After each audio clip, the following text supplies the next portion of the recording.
Nah, Saya ada topik lain tapi sekarang. mungkin Oke, kita masih lanjut Pak Presiden. Saya mau tanya boleh? You tanya saya mau tanya. Iya. Kenapa Anda dipanggil Bosman? Boleh nggak saya tanya? Boleh.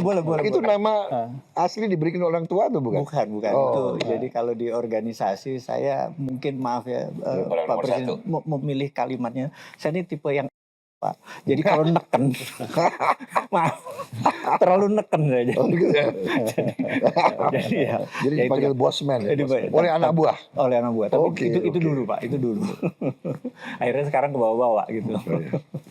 Silakan Pak. Jadi tadi saya setuju Pak Presiden bahwa pertamanya geopolitik, terus ujung-ujungnya geoekonomi, gitu ya. Jadi saya menyuplik sebuah buku dulu, How to Swim with the Shark Without Being Eaten Alive. Iya.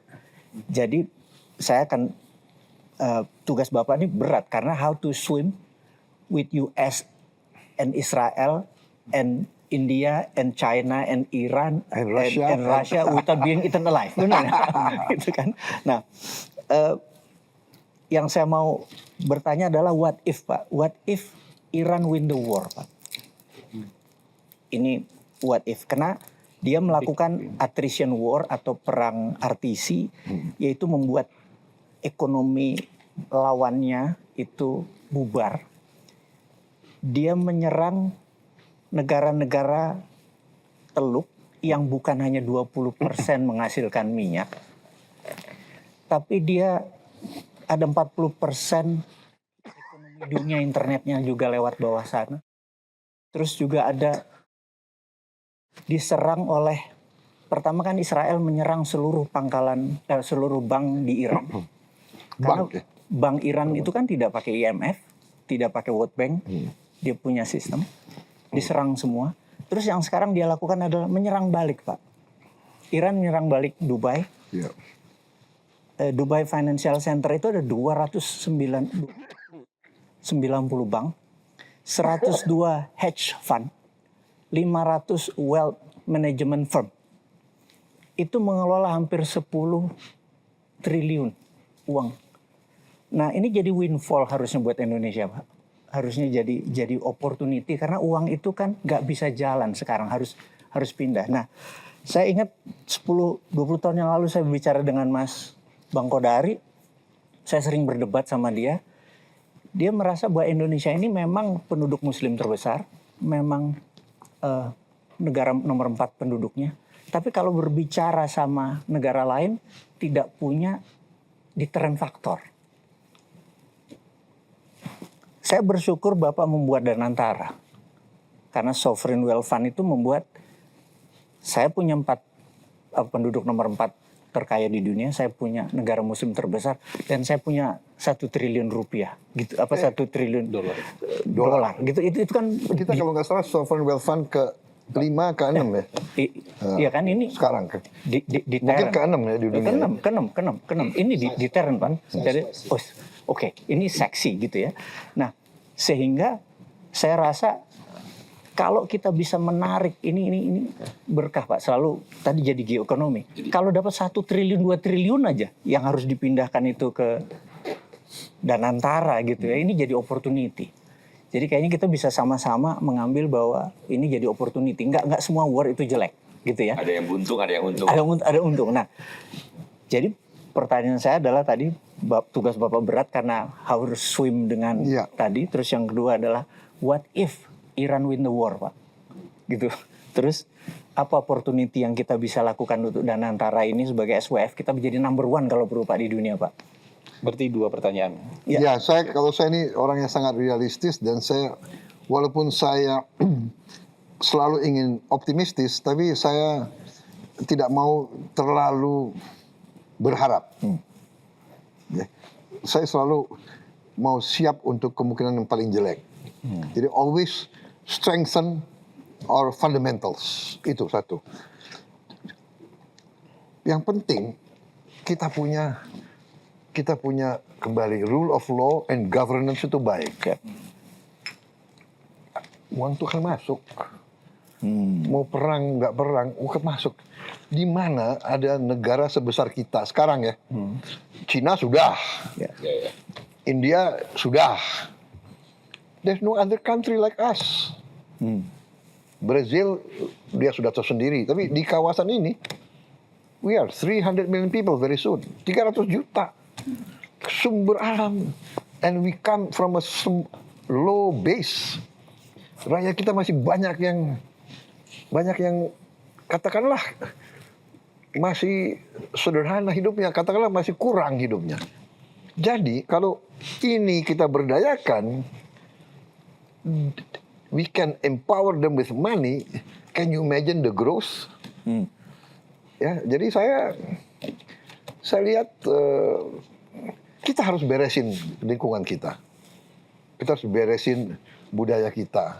Meritokrasi, Pak. Iya, kita harus beresin governance kita, ya kan?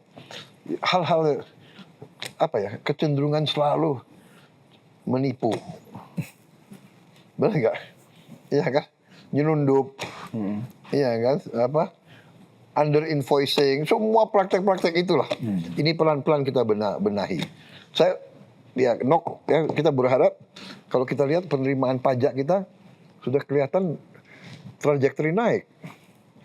Januari, Februari, Maret ini naiknya cukup signifikan. Naiknya tuh sekitar 30% loh. Mudah-mudahan bertahan. Mungkin dengan kita bersihkan Direktorat Pajak, ini ada peningkatan. Ini sekarang biaya cukai harus kita bersihkan juga. Semua institusi-institusi harus kita bersihkan. Nah, makanya saya, semua kawan-kawan di semua lembaga, saya tanya, yuk bersihkan dirimu, atau you nanti akan dibersihkan. Ya. Dan saya lihat beberapa menteri saya sudah kelihatan, udah mulai, benar nggak? Ada orang yang kelihatan soft tadi, dia ada dirjen-dirjen yang nakal-nakal, langsung dipecat, ya kan? Kalau Anda lihat Menteri PU saya sekarang, apa? Pak Dodi. Dodi ya, Dodo. orangnya kan baik, tapi nggak mau main-main Pak, dia pecat 2 dirjen, ya. Jadi kalau fun itu, kalau dia merasa, this is a rational country, a safe country, mereka masuk. Jadi yang penting kita sekarang ya, kita juga jangan terlalu itu ya, bahwa semua Indonesia jelek itu loh. Nggak bener. Anda datang ke banyak negara, ya kan? Di kereta api Anda dirampok, Anda dipukul hanya karena ras Anda. Anda kecewa sama polisi-polisi kita. Kau lihat polisi-polisi di Amerika, ICE. Black Lives Matter, orang nggak bersalah tembak. Iya kan? Ini masalah sosial di mana-mana. Tapi our country is not doing that bad. Benar nggak? Kita juga harus fair gitu ya. Tapi saya tangkap ya, polisi kita 400.000 loh. Banyak yang kerja keras, banyak kerja baik. Ada oknum-oknum nggak beres. Di semua birokrasi kita banyak yang nggak beres. Ya ini we want to try. Kita berharap generasi-generasi yang akan datang akan lebih baik. Pak, boleh nanya satu, Ya. Pak? Apakah kita akan menggunakan nuklir thorium, Pak, untuk power plant? Itu nanti tergantung para pakar. Kalau bisa kita pakai, why not? Nuclear power paling murah sebetulnya, paling bersih juga. Ya, tinggal how can we handle the safety, itu yang menjadi masalah. Saya kira kalau kita sudah mencapai nanti 100 gigawatt dari tenaga solar, Lebih murah lagi. kita lumayan tuh nanti. I see. Plus biofuel, karena kalau biofuel ya terbarukan itu kan tiap tahun kita nggak akan habis-habis itu, iya kan? Solar kita. Itu 100 gigawatt solar power Pak ya. Ya. Itu kan berarti 100.000 hektar tanah untuk kan 1 mega 1 hektar ya. Itu di berbagai daerah akan disiapkan. Ya. Karena Tapi- secara tanah kan besar Pak untuk cover Ya. the span ya. Ya. Kan 1 mega 1 hektar lah kira-kira. Iya, kan kita punya 80.000, 90.000 desa. Kalau desa Sebar, di ya. luar Jawa Untuk cari 1 hektar Besar-besar itu. gampang. nggak ada masalah. Ya. Kalau di dalam Jawa kita sudah hitung, kita punya banyak tanah, ya kan? Ada tanah HGO yang tidak dikerjakan, ada tanah perhutani yang tidak dikerjakan. Nah ini semua bisa kita pakai.